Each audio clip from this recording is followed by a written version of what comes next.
I've got 11 budget-friendly webcams next to me, and at the time of this recording, the cheapest one can currently be found on Amazon for just $12. The most expensive one is just $68. So here's how this is gonna work. I'm gonna plug in each one of these webcams, and as quickly as possible, we're gonna test three things: how the webcam looks in a naturally lit room, how it looks in a darker room, and how the built-in microphone sounds, because when I don't test the microphone, people get really mad at me in the comments. Also worth noting that I will be optimizing the picture quality for each webcam the best that I can, using some Elgato lights here and Streamlabs, which is a free streaming software that I will link to down below. Now, I'm not gonna be testing these in any particular order, it's gonna be totally random, but while you are watching these samples, make your own mental list of the ones that stand out to you, and after we have watched all of the samples together, I will give you my rankings at the end, and let's see how your choices stack up to mine. So let's start with the classic C920 webcam from Logitech. This will be a really good baseline since it's a webcam that many of us are familiar with as we look at these other webcams that are coming up. Right here, you're looking at how the webcam looks in a daylit room. And this is what the C920 looks like in a dark room. And this is the 4K webcam from Depstech. What you're seeing right now is not 4K, it's downgraded down to 1080p, but I didn't really notice a huge difference from the 4K to the 1080p. For reference, this is in the daylight, and one thing I will note, this glare in the window, this camera has a hard time compensating for that. It's just like overblown, and it's really not even that bright. So if you are going to use this webcam, maybe use it in an area where there's not a window directly in your face. And this is the Depstech 4K webcam in a dark room. And this is a newer webcam that came my way from Cisco. This is actually a newer company from Depstech. So same people behind Depstech webcams, they're behind this one, 1080p, 30 frames per second. This is what it looks like in a daylit room. And this is what the Cisco webcam looks like in a dark room. And here you're seeing something you typically don't see on budget-friendly webcams, and that is 60 frames per second. This webcam is from a company called Nexigo. And yeah, 60 frames per second. Colors maybe just a little washed out, not too bad if you play around with them, but this is what it looks like in a daylit room. And here is the same webcam, but in a darker room, of course. And if you've watched this channel before, you know this webcam view.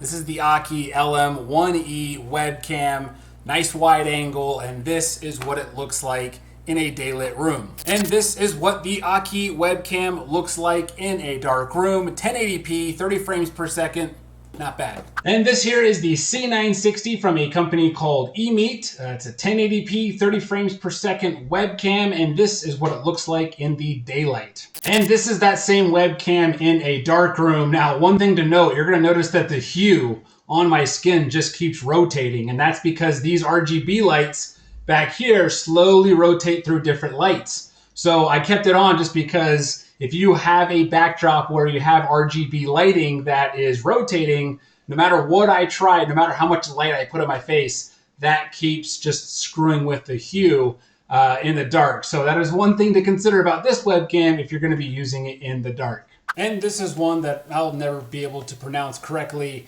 Suirui, I don't know, but it's a great webcam. Nice wide angle, good colors. This is what it looks like in a daylit room. And once we draw the shades and make it nice and dark in here, this is what the webcam looks like. Now there's actually an updated version to that Suirui webcam that I just showed you, and that's what you're looking at right now.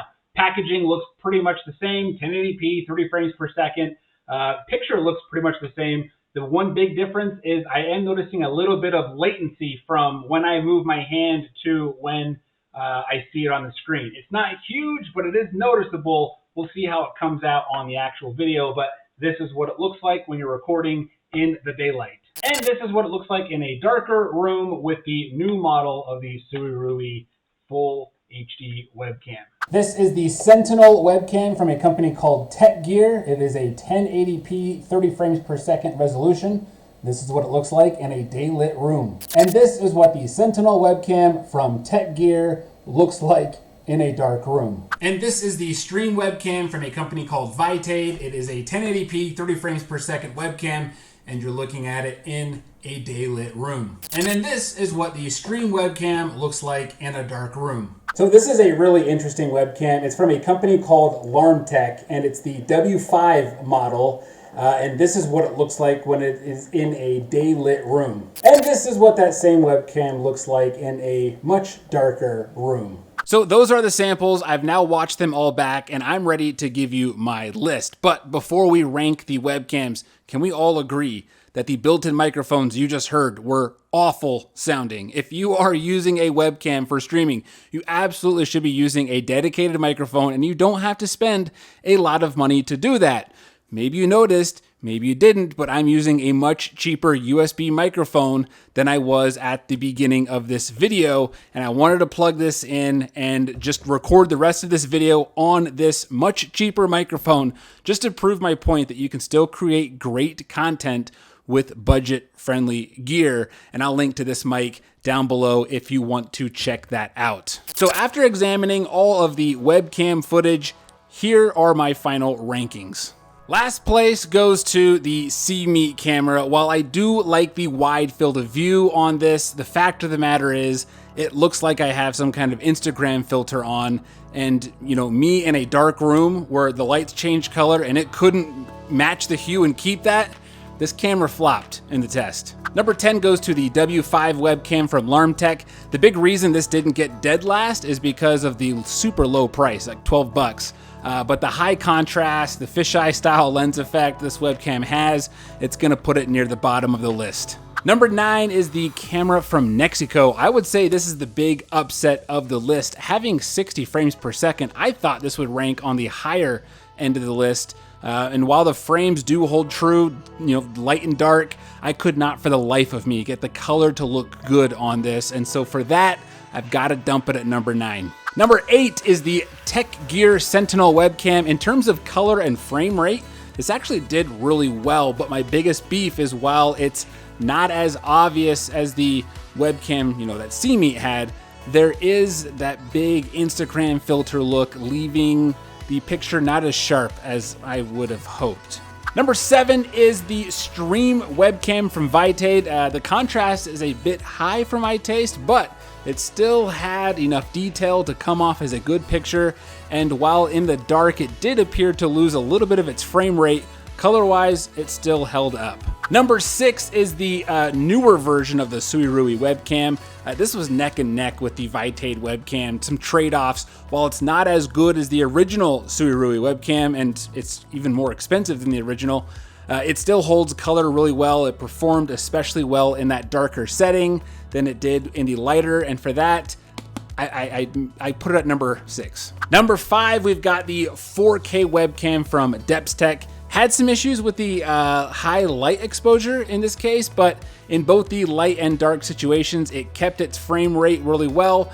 And while the hue was a bit too red for my taste, it still mostly held its color. And number 4 is the Sansisco webcam. Surprisingly performed better than the Depstech 4K camera and had a more consistent picture, held its frame rate really well in both light and dark situations. This was the big surprise of the night. And number 3, we're in the top 3 now, the original Suirui webcam. Great field of view, a good frame rate, good consistency with the colors. This is a solid webcam, especially for the price. Now these top 2 were tough, but number 2 is going to the Logitech C920. This webcam is the definition of consistency. Out of all of the webcams, I would say this did the best capturing the true colors, and it can handle a wide range of lighting scenarios that are very workable.